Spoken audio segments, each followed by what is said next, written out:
हम लोग क्लास 12 भौतिकी में एक नया अध्याय स्टार्ट कर रहे हैं जिसका नाम है तुमको गतिमान आवेश एवं चुंबकत्व। गतिमान आवेश, जिस आवेश को गति है, दैट इज मूविंग चार्ज, और चुंबकत्व का हो गया इंग्लिश मैग्नेटिज्म।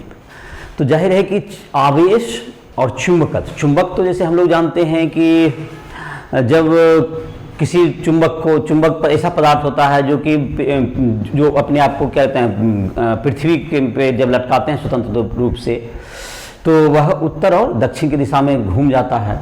वैसा पदार्थ क्या कहलाता है? चुंबक कहलाता है। तो चुंबक का आखिरकार ये तुमको आवेश से क्या लेना देना है? तो सबसे पहले चुंबक तो जैसे पृथ्वी का एक चुंबकत्व होता है, इन सबों को समझने के बहुत दिन से प्रयास किए जाते रहे और धीरे धीरे इसके लिए जो चुंबकत्व का जो मुख्य कारण जो समझा गया आगे आने वाले समय में, उसे माना गया कि जब आवेश गतिमान होता है तो वही आवेश क्या होता है, जो गतिमान आवेश जो है वह तुमको क्या उत्पन्न करता है? एक चुंबकीय बल लगाता है, चुंबकत्व चुंबकीय क्षेत्र उत्पन्न करता है। तो इन सबों के बारे में हम लोग इस चैप्टर में पढ़ेंगे इस अध्याय में। इसके अलावा हम लोग बहुत से चुंबकीय किसी आवेश के कारण जो चुंबकीय क्षेत्र होता है, आवेश जब गतिमान आवेश, दैट इज वह तो करंट प्रोड्यूस करता है, धारा प्रवाहित करता है। तो किसी धारावाही चालक के कारण कितना चुंबकीय क्षेत्र होगा, धारावाही चालक पर कितना चुंबकीय बल लगता है जब चुंबकीय क्षेत्र में उसे रखा जाता है। उसके बाद साइक्लोट्रॉन, जिससे कि एक आवेश को किस प्रकार इसी का प्रयोग करके हम लोग तो बहुत उच्च वेग प्रदान करते हैं किसी आवेशित कण को, इलेक्ट्रॉन प्रोटॉन इन सबों को आवेशित कण प्राप्त करने की युक्ति होती है जिसको साइक्लोट्रॉन, उसको डिटेल में पढ़ेंगे। फिर मतलब कि तुमको कुछ और नियम पढ़ेंगे जैसे चुंबकीय क्षेत्र निकालने के लिए। और इस अध्याय में इसके अलावा हम लोग पढ़ेंगे तुमको गैल्वेनोमीटर किस प्रकार काम करता है, जैसे पिछले अध्याय में भी हम लोग बार बार जिक्र करते थे गैल्वेनोमीटर का। तो गैल्वेनोमीटर किस प्रकार जो है करंट को डिटेक्ट करने में, करंट को सूचित करने में मदद करता है, उसके क्या प्रिंसिपल है, कैसे उसमें धारा प्रवाहित होते ही उसमें जो है विक्षेप उत्पन्न हो जाता है, तो वह भी देखेंगे। वह भी चुंबकीय क्षेत्र से इसी से जुड़ा हुआ चीज़ है। और इलेक्ट्रॉन प्रोटॉन परमाणु के स्तर पर भी देखेंगे कि इलेक्ट्रॉन किस प्रकार से चुंबकीय आघूर्ण उत्पन्न करते हैं, जैसा कि केमिस्ट्री वगैरह में 11 में पढ़ा होगा। तो इस प्रकार इन सब फेनोमेनन का तुमको इस चैप्टर में जाहिर रहेगी और काफ़ी इंपॉर्टेंट चैप्टर है, तो इसको हम लोग इसमें डील करेंगे। तो आज का जो टॉपिक है हमारा मूविंग चार्ज एंड मैग्नेटिज्म, इसको स्टार्ट करते हैं।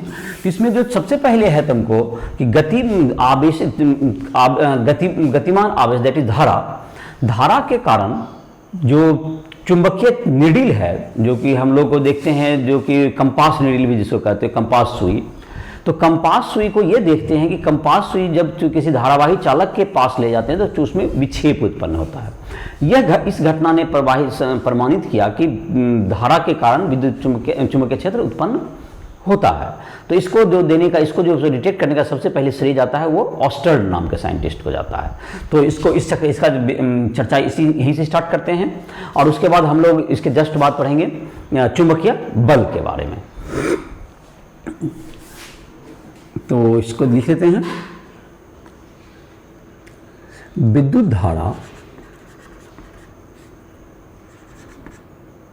धारावाही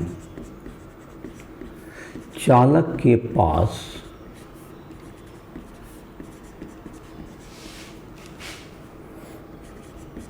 जब ऑस्टर्ड, ये वैज्ञानिक का नाम है, ऑस्टर्ड ने कंपास सुई को रखा तो यह पाया कि धारा प्रवाहित होने पर धारा के कारण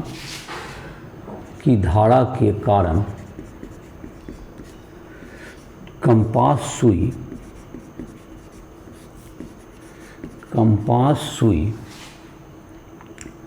विक्षेपित हो जाती है।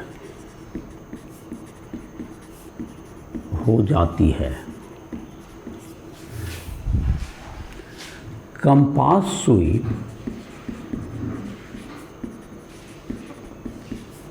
चुंबकीय क्षेत्र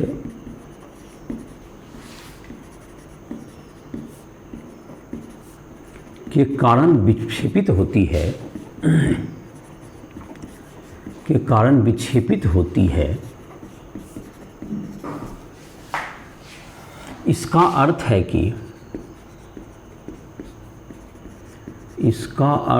कि धारावाही चालक चुंबकीय क्षेत्र, मैग्नेटिक फील्ड, चुंबकीय क्षेत्र उत्पन्न करता है। तो इस चुंबकीय क्षेत्र का तुमको, इस चुंबकीय बल के बारे में हम लोग इसको पहले देखते हैं कि ये चुंबकीय बल और चुंबकीय क्षेत्र ये किस तरह का होता है। तो चुंबकीय बल, मैग्नेटिक फोर्स, तो इसका जब अध्ययन करके देखा गया कि कब बल लगता है कब नहीं लगता है मैग्नेटिक फोर्स, तो जाहिर है कि बल तो खैर आवेश पर ही लगता है, लेकिन यह जो बल होता है तुमको, जबकि एक तो हम लोग जब आवेश को किसी विद्युतीय क्षेत्र में रख देते हैं तो उस पर एक बल लगता है जिसको हम लोग विद्युतीय बल कहते हैं, जिसको हमने पिछले जो कि अध्याय वगैरह में पढ़ा, जो कि चैप्टर 1 में कि F = QE। लेकिन जब एक ऐसा विद्युत क्षेत्र, एक ऐसा क्षेत्र होता है जिसमें कि तुमको जब आवेश में गति होता है तब वह बल उस पर प्रभावित होता है, और आवेश को गति ना हो तो वह बल नहीं लगता है। तो यह एक नया प्रकार का बल है जिसे हम लोग चुंबकीय बल कहते हैं। तो चुंबकीय बल जो होता है तुमको, यह आवेश, गतिमान आवेश, तो मैं लिख देता हूँ, चुंबकीय बल किसी गतिमान आवेश, किसी आवेश Q को भी वेग से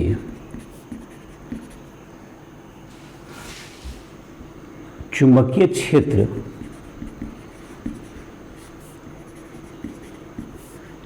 B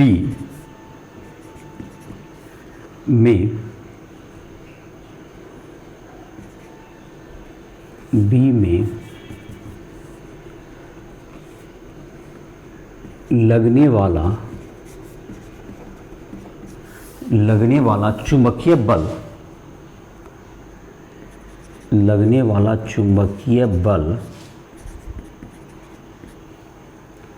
F =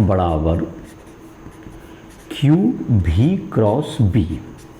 ये तुमको इसको दिशा के साथ इसको लिख दिए, इसे यह तुमको चुंबकीय बल है। तो यह बात से इसी में सब चीज़ साबित होता है कि कैसा बल है, कि किस उसकी दिशा क्या होगी, सब चीज़ इसी में दिख रहा है। यह तुमको बल, आवेश को बढ़ाएंगे तो बल भी बढ़ जाता है। V×B मतलब कि वेग और चुंबकीय क्षेत्र के सदिश गुणनफल के दिशा में होती है।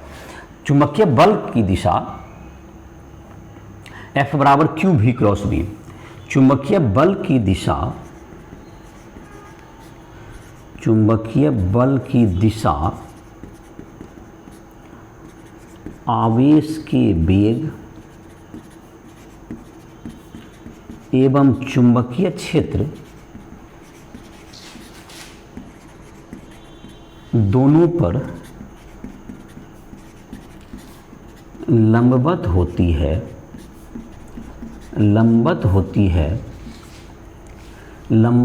है। इसकी दिशा दक्षिण, राइट हैंड थंब रूल, तो दाएं हाथ का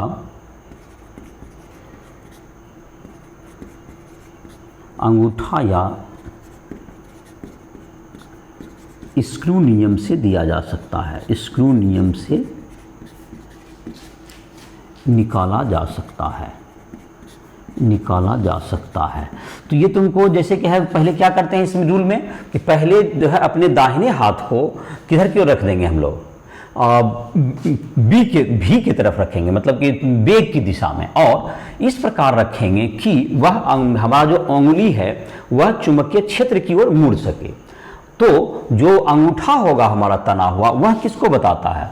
चुंबकीय बल की दिशा को बताता है तना हुआ अंगूठा। तो इसका मतलब ये हुआ कि अगर तुमको कोई धन आवेशित कण है, जैसे इस ढंग से कहें, अगर इसका चुंबकीय क्षेत्र, इसका भी इधर है, ये धन आवेश +Q चार्ज है, और एक चुंबकीय क्षेत्र अगर इधर लग रहा है, जैसे अगर चुंबकीय क्षेत्र B इधर लग रहा है, तो अपने दाहिने हाथ को किधर रखना है? पहले दाहिने हाथ को रखना है चुंबकीय क्षेत्र, दाहिने हाथ को क्यू भी पहला सदिश के अनुदिश। तो पहला सदिश यहाँ क्या है? भी। तो अगर हम ऐसे रखते हैं तो जाहिर है कि ये तुमको, मेरा उंगली जो है तुमको इधर की ओर मुड़ रहा है, तो मेरा उंगली उधर बी की ओर नहीं जा रहा, तो इसका मतलब ये रखा हुआ गलत होगा। तो अगर हम इस प्रकार रखते हैं, रखने का 4 तरीका होता है। देखो, जैसे एक ऐसे रखे भी, एक तुमको ऐसे रख सकते हैं इस ढंग से, और एक इधर, और एक ऐसे। तो इसमें सुटेबल जो हो रहा है तुमको इधर अगर रखते हैं तो देखो ये तुमको घूम के किधर की ओर जा रहा है? बी की तरफ जा रहा है। तो तना हुआ अंगूठा किसकी दिशा बताएगा? चुंबकीय बल की। तो यहां लिख देते हैं थोड़ा सा, अपने दाहिने हाथ को, राइट हैंड थंब रूल इसको कहते हैं, अपने दाहिने हाथ को बेग भी की दिशा में फैलाएं, बेग की भी की दिशा में फैलाएं, दाहिना इस प्रकार फैलाएं, इस प्रकार फैलाएं, इस प्रकार फैलाएं कि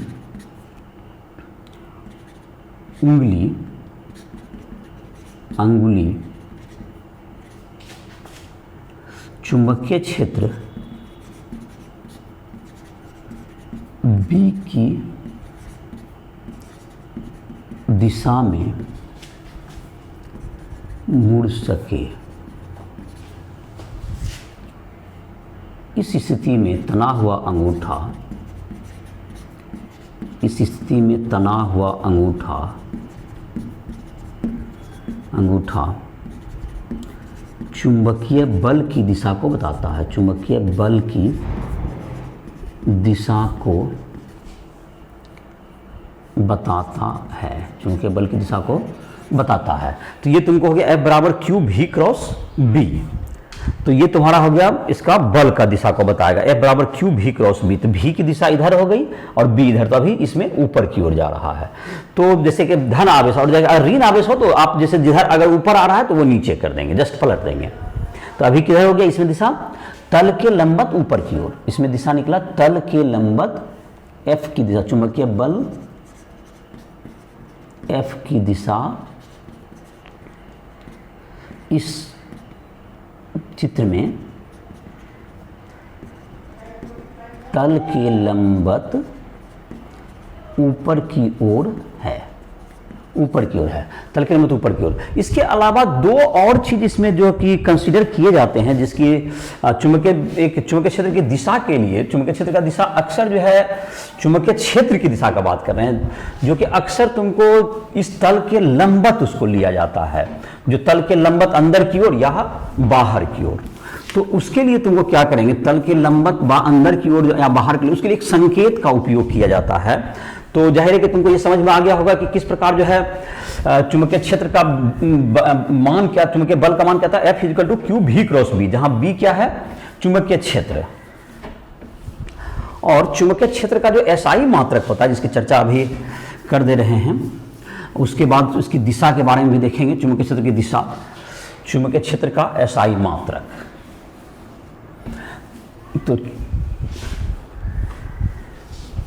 तो चुंबकीय क्षेत्र का जो कि तुमको मान निकला है, F चुंबकीय बल F बराबर Q V क्रॉस B, इसी के आधार पर हम लोग किसको परिभाषित कर सकते हैं?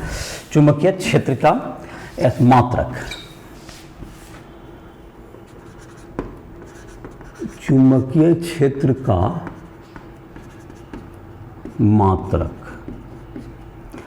तो इसमें जो सूत्र है तुमको F is equal to Q V cross B। तो इसमें जब इकाई सब का मान रख दें तो जितना बल, आवेश एक और ये दोनों को लंबवत आपस में रखें तो जितना बल लगेगा, इससे हम लोग क्या लिख सकते हैं? चुंबकीय क्षेत्र का मात्रक निकल जाएगा। तो चुंबकीय क्षेत्र का मात्रक जो होता है, SI मात्रक को हम लोग टेस्ला कहते हैं। चुंबकीय क्षेत्र का SI मात्रक टेस्ला होता है। चुंबकीय क्षेत्र का SI मात्रक टेस्ला, वैज्ञानिक का नाम है, उसके नाम पर दिया गया है टेस्ला। इसका संकेत T होता है, टेस्ला होता है। और एक जो है तुमको मात्रक जो चुंबकीय क्षेत्र पृथ्वी का चुंबकीय क्षेत्र कम होता है, एक और प्रयोग होता है तुमको, एक गॉस, इसको जी कहते हैं, बराबर 10⁻⁴ टेस्ला, ये संबंध हो गया 10⁻⁴ टेस्ला, ये भी मात्रक है और एक ये मात्रक है तुमको, ज़्यादा एसआई मात्रक टेस्ला ही है।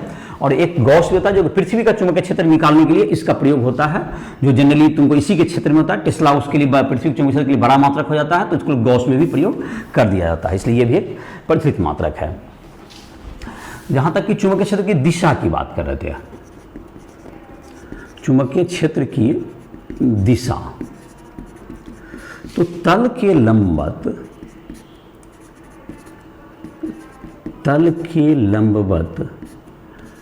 बाहर की ओर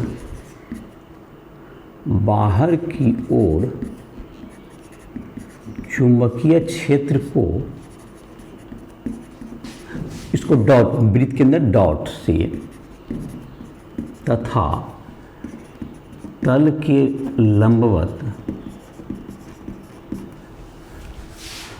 लंबवत अंदर की